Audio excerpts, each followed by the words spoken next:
हम सबकी स्कूल से कई यादें जुड़ी है। वो पहले जीएफ बनाना, एक साथ ग्रुप में टॉयलेट जाना, पीटी टीचर की इंग्लिश और भी बहुत सारी। पर हमारे स्कूल से हमेशा एक शिकायत रहती है कि स्कूल ने हमें कभी भी पर्सनल मनी मैनेजमेंट या कहूँ तो पर्सनल फाइनेंस के बारे में कुछ भी नहीं सिखाया।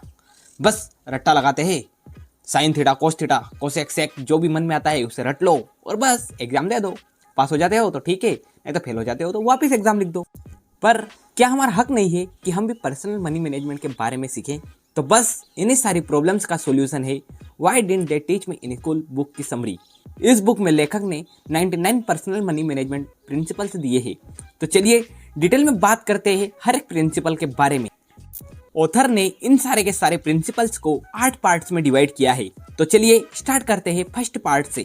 Part 1, life lesson. हमेशा फाइनेंशियल राइट पर्सन से ही शादी करो। इसका ये मतलब नहीं है कि आप किसी अमीर से शादी करो, बस आप एक ऐसे पर्सन को अपना लाइफ पार्टनर बनाओ जो कि फाइनेंसेस के बारे में समझे और बेफालतू खर्च करना न जानता हो। आई नो इन सब के बारे में आप फर्स्ट मीटिंग में जानकारी नहीं ले सकते हो, पर आप जिसे भी अपना लाइफ पार्टनर बनाना चाहते हो आप उनसे कुछ क्वेश्चन जरूर पूछ सकते हो। लाइक यदि तुम्हें 10 करोड़ की लॉटरी लगे तो तुम क्या करोगी या फिर करोगे? उसके जवाब से तुम्हें उसके फाइनेंशियल मैनेजमेंट की साइकोलॉजी के बारे में बहुत कुछ पता लग जाएगा। प्लस अपने पार्टनर के साथ लाइफ टाइम तक रहो भी। नहीं तो जेफ बेजोस का केस याद कर ही लेना कि कितने सारे बिलियंस डॉलर चुकाने पड़ जाते हैं। और पहले से ही प्लान कर लो कि आपको कितने बच्चे करने हैं, क्योंकि उनकी भी एजुकेशन के लिए आपको अभी से पैसे बचाने हैं। इसलिए पहले से ही प्लान कर लो, वरना बाद में चिक चिक झिक झिक बहुत सारी होगी। इसके अलावा उन चीज़ों से दूर रहो जिन्हें आप अफोर्ड नहीं कर सकते। यदि आप उन चीज़ों को खरीदते हो जिन्हें अफोर्ड नहीं कर सकते हो तो एक दिन दिवालिया घोषित होने की कगार पर आ जाओगे। इसलिए हमेशा जितनी चादर है उतने ही पैर फैलाओ। नेक्स्ट प्रिंसिपल है अपने सामानों की अच्छे से देखभाल करो। इससे आप बहुत सारे पैसे बचा लोगे। लाइक प्रॉपर मेंटेनेंस करवा के आप बहुत सारे पैसे सेव कर सकते हो फ्यूचर में। नेक्स्ट है अपने फ्रेंड सर्कल को एक्सपांड करो और जितना हो सके उनसे टच में रहो। यदि आपका एक अच्छा फ्रेंड सर्कल है तो बहुत से काम तो आपके फ्री में ही हो जाएंगे, प्लस नेटवर्किंग का भी फायदा मिलेगा। आज सोशल मीडिया के टाइम में आप उनसे इजीली टच में भी रह सकते हो। नेक्स्ट है अपनी जॉब से बहुत कुछ सीखो और हो सके तो सैलरी से ज्यादा काम करो, क्योंकि आपके पास एक्सपीरियंस नहीं है फिर भी आपको जॉब मिल गई है तो इस अपॉर्चुनिटी का बेनिफिट लो। अपने मन से ही एक्स्ट्रा ड्यूटी करो। यदि कंपनी की तरफ से आपको सेमिनार्स के मौके मिलते हैं तो उनमें पार्टिसिपेट करो। अपनी पहली जॉब को कॉलेज का एक्सटेंशन ही समझो। बस यहाँ पर फर्क इतना है कि यहाँ पर आपको सीखने के भी पैसे मिलते हैं, जबकि कॉलेज में वहीं देने पड़ते हैं। नेक्स्ट है हर हफ्ते 1 घंटा पर्सनल फाइनेंस को सीखने में बिताओ, जो कि आपको लॉन्ग टर्म में बहुत ही ज्यादा बेनिफिट देगा। आप पर्सनल फाइनेंस बिल्कुल फ्री सीख सकते हो इंटरनेट की मदद से, और उसका बेस्ट तरीका है यूट्यूब। इसके अलावा आप लाइब्रेरी या फिर मेंटर को भी ढूंढ सकते हो। नेक्स्ट है धीरे धीरे अमीर बनो, यानी कि गेट रिच स्लोली। 99% मिलियनर एक रात में अमीर नहीं हुए, बल्कि उन्हें टाइम लगा। और कोई कोई है जो कि एक ही रात में मिलियनर बन गए, पर वो अपने लिए एक्सेप्शन है। पता है ना एक्सेप्शन?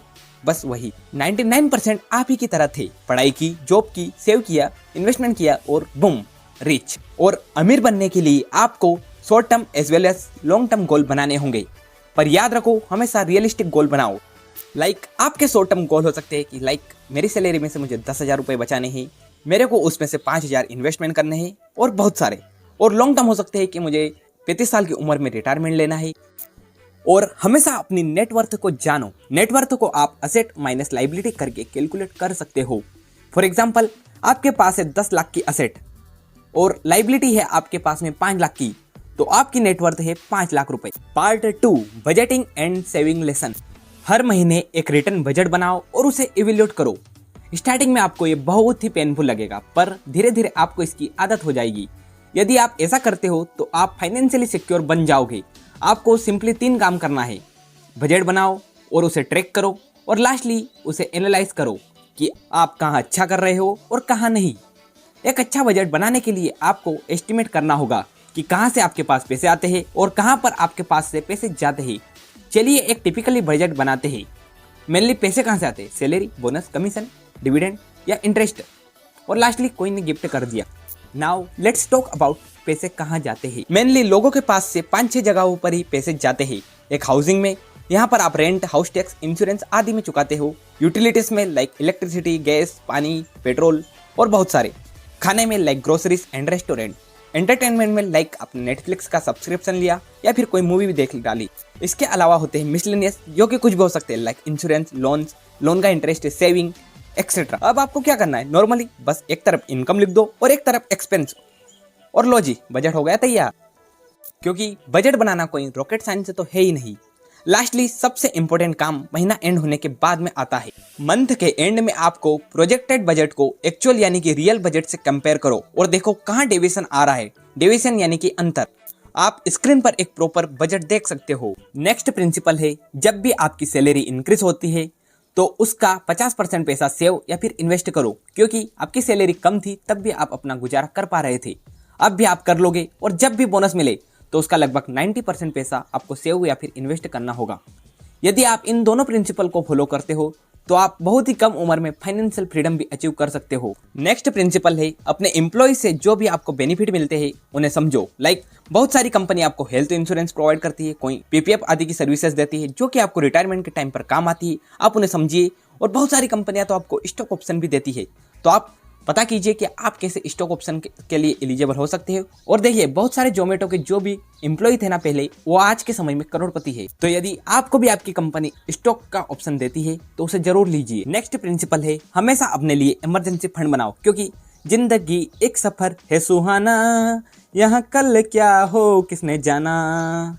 यहाँ पर आपको कभी भी इमरजेंसी फंस सकती है, इसलिए उसी इमरजेंसी से बचने के लिए आपके पास इमरजेंसी फंड होना चाहिए। आप इसे हर साल धीरे धीरे करके बढ़ा भी सकते हो। टिपिकली आपको लगभग 6 से 12 महीने का इमरजेंसी फंड तैयार करना चाहिए और हर साल एक महीने को इमरजेंसी मंथ बनाओ, यानी कि उस महीने में अपनी स्पेंडिंग को बहुत कम कर दो, बस जिंदा रहने जितना ही खर्च करो, यानी कि सारे फालतू खर्चे एक महीने के लिए छोड़ दो। नेक्स्ट प्रिंसिपल है, यदि आपको किसी चीज का कूपन मिला हो तो उसका यूज करो। बहुत से लोगों को लगता है कि यदि हम कूपन का यूज करेंगे तो चिप लगेंगे, पर ऐसा नहीं है।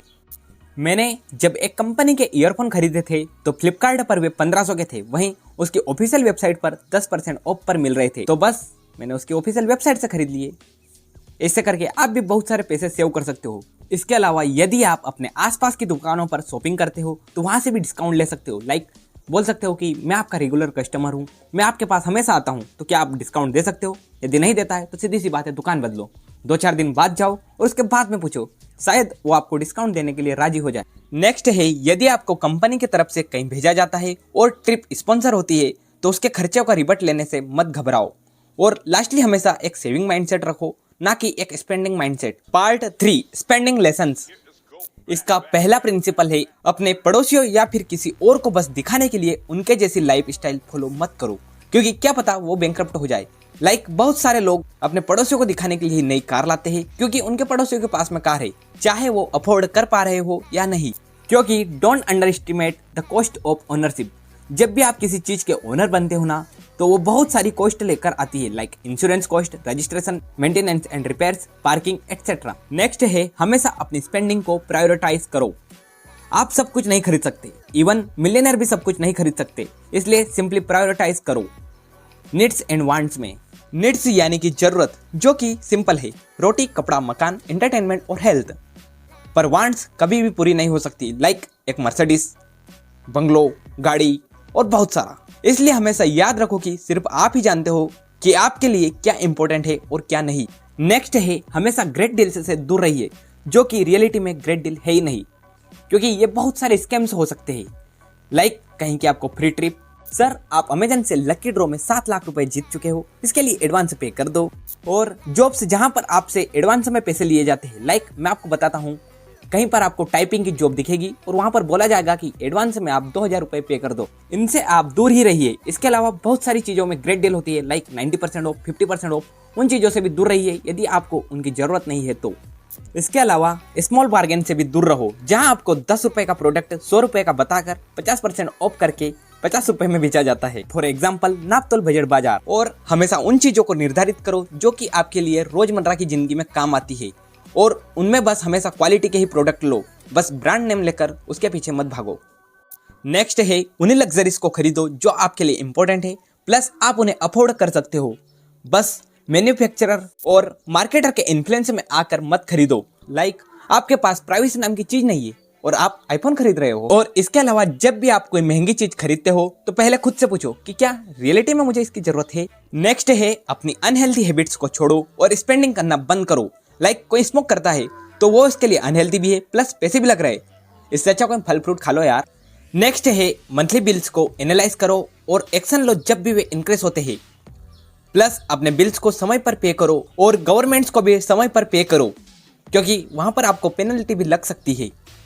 और अपनी रिसिप्ट वगैरह को संभाल कर रखो ताकि आपको जब वारंटी का केस आए तब आप आराम से क्लेम कर पाओ। और हमेशा उसी कार को खरीदो जो आपके बजट में फिट होती है। आप लास्ट ईयर का मॉडल भी ले सकते हो, क्योंकि कंपनी जब भी अपनी इन्वेंट्री क्लियर करती है तब भी अपने सामानों को सस्ता बेचती है। और इसे आप आईफोन खरीदने के टाइम पर भी कर सकते हो। उसे थोड़े दिन रुक जाओ और जब भी big billion day sales like आती है तब आप खरीद लो। इसके अलावा हमेशा नेगोशिएशन करो, चाहे 100 रुपए बचाओ पर बचाओ। मैं तो हमेशा कपड़े खरीदने जाता हूँ तब करता ही हूँ और हमेशा बचा कर ही आता हूँ। और बैग का एग्जाम्पल आपको पता ही है सेविंग वाले वीडियो में। और कुछ चीजों में आपको अभी खर्च करना पड़ता है ताकि आप बाद में पैसे बचा सको। लाइक आपकी कार मेंटेनेंस, फिटनेस इक्विपमेंट में, हेल्थ केयर में, अपने लोन के अमाउंट में भी आप ज्यादा पैसा इस समय पे करके लास्ट की किस्तों को खत्म करवा सकते हो। Part 4 debt and credit card lessons. हमेशा याद रखो डेट इज बैड। सब आपको बोलेंगे कि डेट इज गुड, क्योंकि उन्हें उनका घर चलाना है, चाहे आपका घर चले या ना चले। और उन चीजों को मत खरीदो जिन्हें आप अफोर्ड नहीं कर सकते। उन्हें उधार पर लेने की तो कोशिश भी मत कीजिएगा। और यदि आप उधारी में हो तो जितना जल्दी हो सके इससे बाहर आइए। क्रेडिट कार्ड को ना कहिए और कॉलेज के समय तक तो क्रेडिट कार्ड लेने की सोचिए भी मत, अन्यथा आप स्टार्टिंग से ही डेट के शिकार हो जाओगे। कॉलेज के बाद भी सिर्फ एक ही क्रेडिट कार्ड रखो और उस क्रेडिट कार्ड का बैलेंस समय पर पे करो। बस मिनिमम अमाउंट ही पे मत करो, क्योंकि वो आपकी बाइंग हैबिट्स को बहुत ही ज़्यादा बदल रहा है। और हमेशा अपनी अच्छी क्रेडिट रेटिंग मेंटेन करो ताकि जब भी आपको उधार की जरूरत हो तो आपको सस्ते में मिल जाए। इससे आप बहुत सारे पैसे बचा लोगे। और lastly time value of money को समझो। शॉर्टली इसे समझाऊं तो समय के साथ किसी भी चीजों या फिर पैसों की वैल्यू कम या ज्यादा होती है। सो इन्वेस्ट योर मनी, बस उन्हें पड़े ही मत रहने दो। Part 5 investing lessons. अपने पैसों को खुद मैनेज करना सीखो और ब्रोकर के भरोसे ही मत बैठो। डिस्काउंट ब्रोकर के साथ ही जाइए और उन स्कीम्स से दूर ही रहिए जो आपको जल्दी अमीर बनाती हो, क्योंकि ये पोंजी स्कीम्स भी हो सकती है। और फिर भैया बोलेंगे क्यों भैया मैं तो फ्रॉड में फंस गया। अगला प्रिंसिपल है एक ही ऑप्शन में सारे के सारे पैसे मत लगाओ। जैसे कि मैंने बहुत सारे वीडियो में बताया ही है, हमेशा स्मार्ट, लॉन्ग टर्म और लो रिस्क इन्वेस्टमेंट में ही इन्वेस्ट करो। और हाँ, अपने फ्रेंड्स या किसी की भी टिप पर इन्वेस्टमेंट मत करो। यदि आपको रिसर्च नहीं करनी है तो सीधी सी बात है, इंडेक्स फंड में इन्वेस्टमेंट कर दो, पर ताकि आपके बिहाफ पर छोटी सी फीस में एक प्रोफेशनल बंदा आपके लिए काम करेगा। और हाँ, हमेशा उन्हीं म्यूचुअल फंड को बाय करो जिनमें चार्जेस कम हो, अन्यथा लॉन्ग टर्म में वे आपको लाखों का नुकसान करवा देंगे। और अपने पीएफ अकाउंट में अपनी कंपनी के जितने अमाउंट जरूर इन्वेस्ट करो ताकि आपको टैक्स बेनिफिट मिलता रहे। और हो सके तो ज्यादा इन्वेस्टमेंट भी कर दो यदि आपको टैक्स की लायबिलिटी कम करवानी है तो। अपने फ्रेंड्स और फैमिली के साथ पैसे इन्वेस्ट ना करो और ना ही इन्वेस्टमेंट करने के लिए उन्हें उधार दो, अन्यथा आप कभी लेखक की तरह हो सकता है, क्योंकि उनका साला उनसे पैसे लेकर फरार हो गया था। Part 6 housing lessons.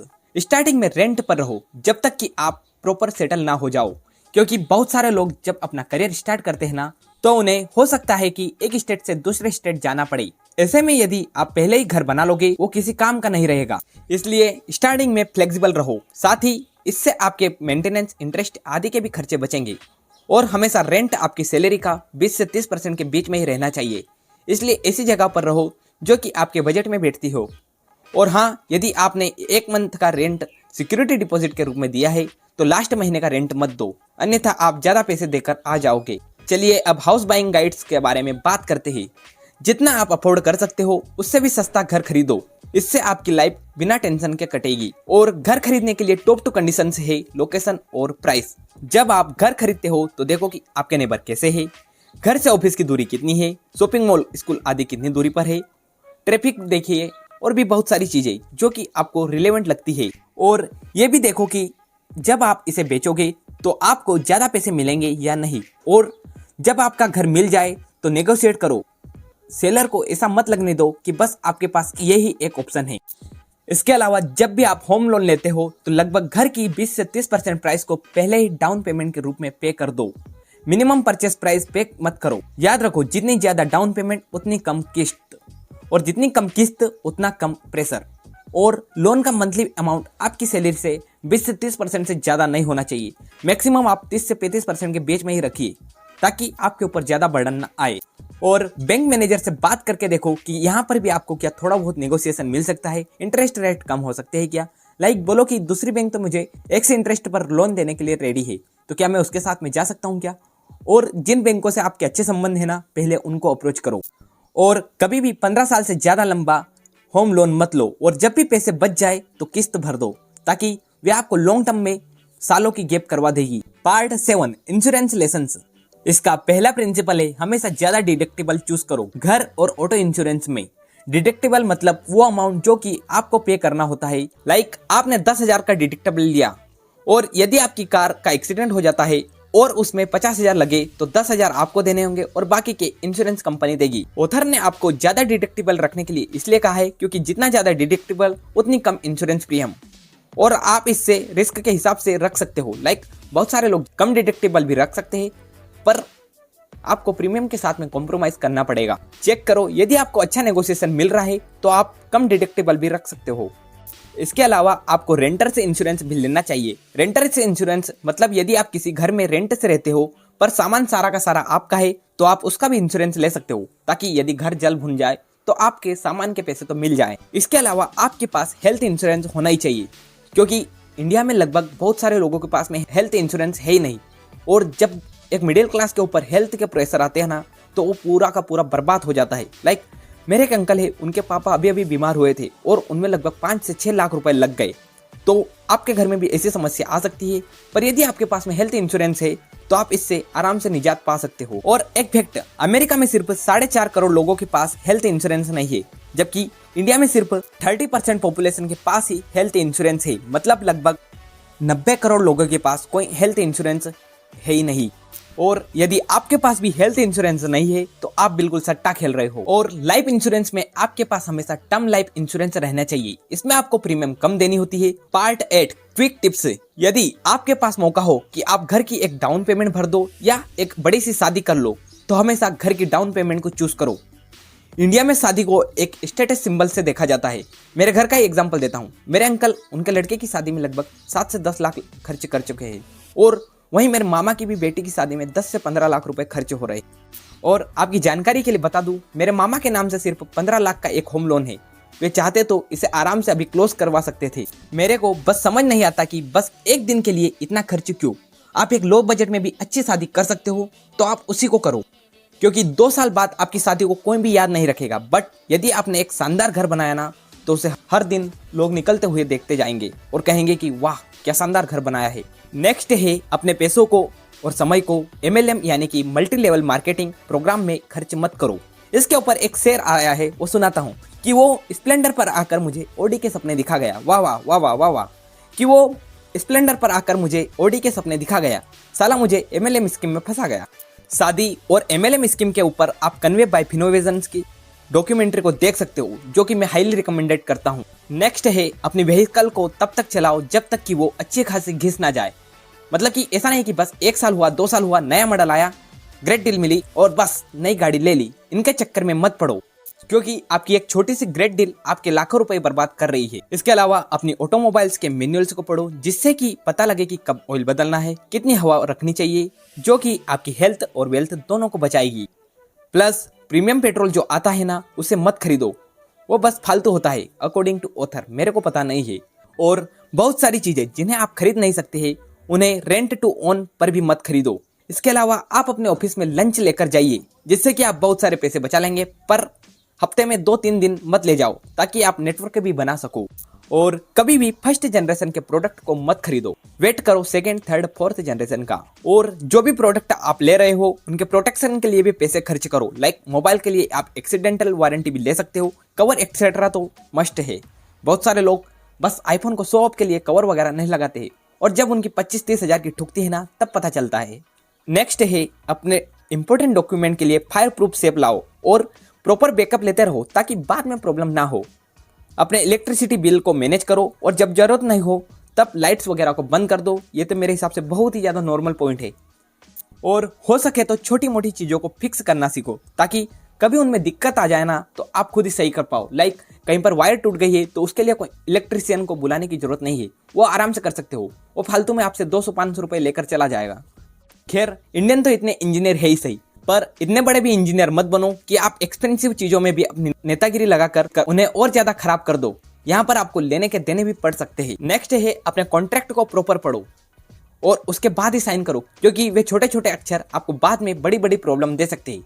और तब तक किसी पर केस मत करो जब तक नेसेसरी ना हो। Out of the court settlement होता है ना, उसके साथ में जाइए। और यदि आप कोई चीजें लेते हो ना तो उन पर ओरल एग्रीमेंट की जगह पर लिखित में ले लो, ताकि बाद में प्रॉब्लम ना हो। बुक्स को खरीदने की बजाय लाइब्रेरी से ले लो।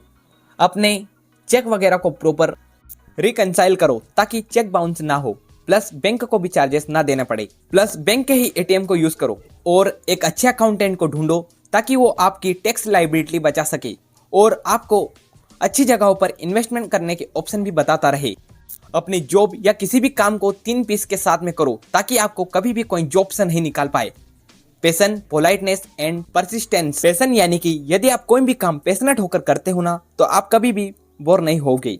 पोलाइटनेस यानी कि अपनी लाइफ में प्लीज, थैंक यू, सॉरी आदि वर्डों का इस्तेमाल करो और जो भी आपके आसपास के लोग हैं ना उनसे बहुत ही ज्यादा पोलाइट रहो। परसिस्टेंट यानी कि कंसिस्टेंट मेहनत करते रहिए, डोंट गिव अप। और लास्ट प्रिंसिपल है पर्सनल मनी मैनेजमेंट की सक्सेस आप पर ही डिपेंड करती है। दूसरों को कोसने से कुछ नहीं होगा। अपने फाइनेंसेस के डिसीजन खुद लो ताकि अब बाद में ये ना कह सको कि साले ने ऐसी राय दी कि मैं बर्बाद हो गया। तो गाइस इस वीडियो में बस इतना ही। अगर आपको ये वीडियो पसंद आया तो वीडियो को लाइक कर देना और चैनल को सब्सक्राइब कर देना। साथ ही आप कमेंट कर सकते हो कि नेक्स्ट वीडियो किस बुक की समरी पर बनाऊं।